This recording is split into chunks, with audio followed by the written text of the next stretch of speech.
have 15 minutes for each video, so I don't want to do a two-parter. Uh, Pardon me. The outline for this chapter is technology can be expensive, yes. The cost effectiveness of technology, a timeline, which should be one word, for financial planning, the budget worksheet, budget models. These are all in your book as well. Special considerations of budgeting for computer applications, and finally, sources of funding. Technology can be expensive, and that's true, but it depends on what you're getting. Um, Nowadays, there's educational prices for everything.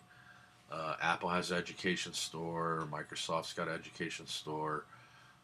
Adobe's got an education store. All these things. So Dell as well.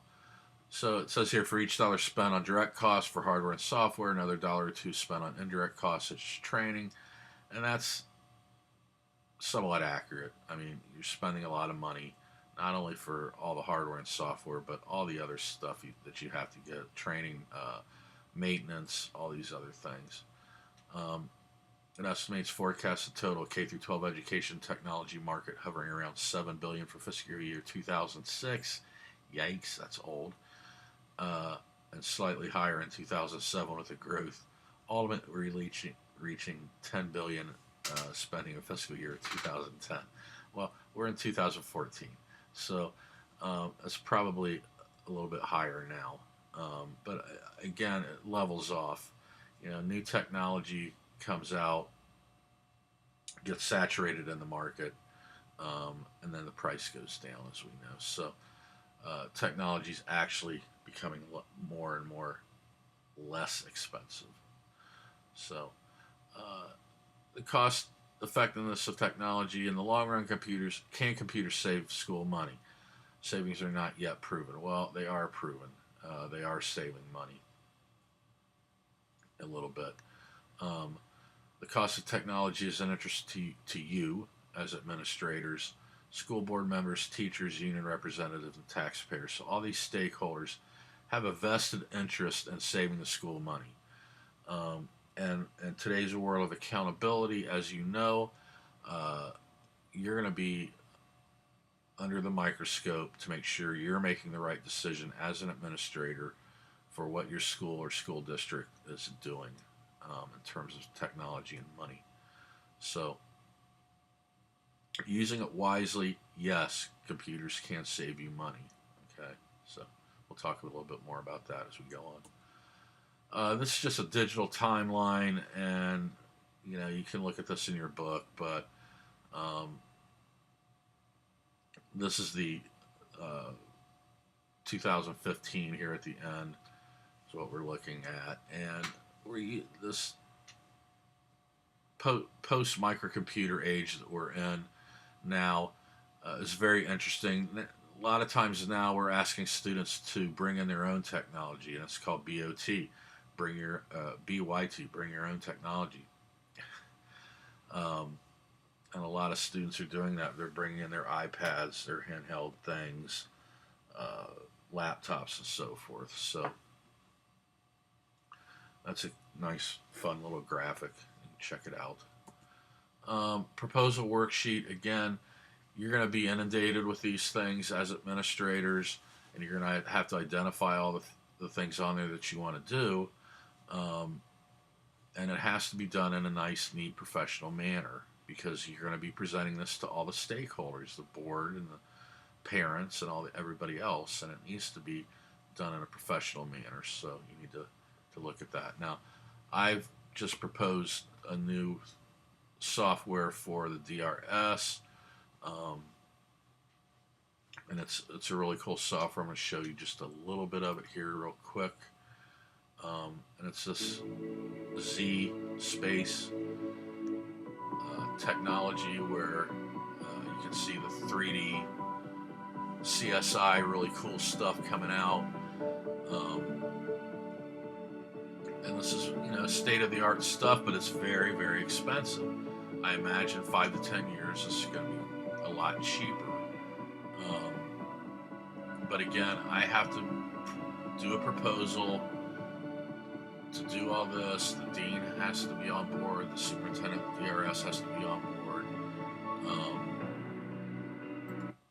That's all I'm going to show that, but again, we have to fill out all these things. How much is it going to cost? I got the company to let us beta test it. That doesn't mean we get it free, but that means we get it for a little bit cheaper. And we have to figure out where we're going to get the money. We'll talk about that in a second. A 3-year proposal worksheet is essential that you have sustainability when you're doing these types of things. So it's not we buy this stuff and then we have 1 year and we don't worry about how further out we go in terms of years. We have to have a sustainability plan. So generally, we look at a 3-year plan. Traditionally, well, in the case of FAMU, for example, the university, they switch out computers every 3 years, just to keep everybody up to date, and that includes software too. So you have to do hardware, software, personnel, repairs, upgrades, supplies, facilities, all these things. And again, that's very well detailed in your book. This is a sample overall financial plan. It's not very cool, but it's there, I guess. Again, they talk about that in your book. We have the TOC, which is the total cost of ownership. How much is it ultimately going to cost for everything in terms of the software and support, repairs, upgrades, maintenance. As a software you're going to be using, like the software I just showed you, that has to be re-upped every year in a subscription to get all their new software and support. And that's like 36 grand a year for that. So, I mean, these are issues you have to think about when you, as an administrator, are going to be doing this stuff. And then this one, the one study of 400 schools, don't worry about that. I mean, that's not pertinent anymore, and the price is going down. What it says was $2,251. That's gone down, so that's not really relevant to us now. Then we have special considerations of budgeting for computer applications, opting for centralized or decentralized franchise facilities, rather. Are you going to have a computer lab where all the classes go to? You're going to have computers in everybody's classrooms. Well, we're starting to see kind of both now. So, in the case of the DRS, they have a lot of classrooms have 3 or 4 or 5 computers in each classroom, and then the whole class can go to the schedule time at a computer lab, so that everybody's on the computer at once. Hiring a consultant is not a bad idea if you have the money for it. They can do a lot of work for you that you don't have time to do or don't want to do, and do it in a professional manner, and probably help you along the way in the future when you don't have money for a consultant. You know what to do. Standardizing on a common vendor. That's going to be, are you going to use Dell computers? Obviously you're going to use Microsoft products, possibly Adobe products, whatever. So in that vein, yeah, you're going to focus on a common vendor. But when you're talking about something like this software I showed you, that's a specialized vendor, and you're going to have to deal with them separately and get quotes and stuff. Hardware first, other needs later. That's kind of a weird concept. It's like, buy all the hardware now, we'll worry about everything later. That's probably not the best way to go. You need to do a very comprehensive analysis of everything you're going to need and then go from there. And then choosing a purchasing plan. How are you going to pay for this stuff? In the case of software, a lot of times you can get a site license. For example,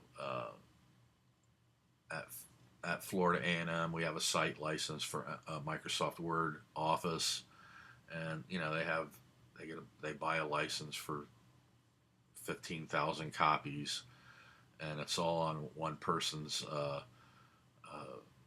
who's responsible for installing that on all the computers on campus, and they have the site license. And your tech person, people within your schools and or districts will have that opportunity as well. And finally, how are you going to pay for all this stuff? Okay, so you have to look at the sources of funds. Well, you're going to have a school budget that's given to you by the state as a baseline. You may do a bond issue where the public in your district vote on giving you money or not. You'll do a bond proposal, and let the taxpayers vote on it. Hopefully, you give them a good enough, compelling argument that they do vote on it in favor of you. You have other governmental entities that focus kind of more on specialized course content areas like science or math, phys ed, these types of things. And then gifts and grants, again, those can be specialized too, particularly gifts, but grants can be for the whole district. But again, they're going to be asking you to do something that proves to them that you deserve their money. So we'll talk a lot more about grants as we go further down the road. So that's it for chapter 13. Again, leave comments about the content of this video. I want to see comments from everybody. Your stories of how you budget, how your schools budget, how you might budget. If it doesn't pertain to you, comment on someone else's, but I want to see comments from everybody. Okie doke. Thanks. Bye.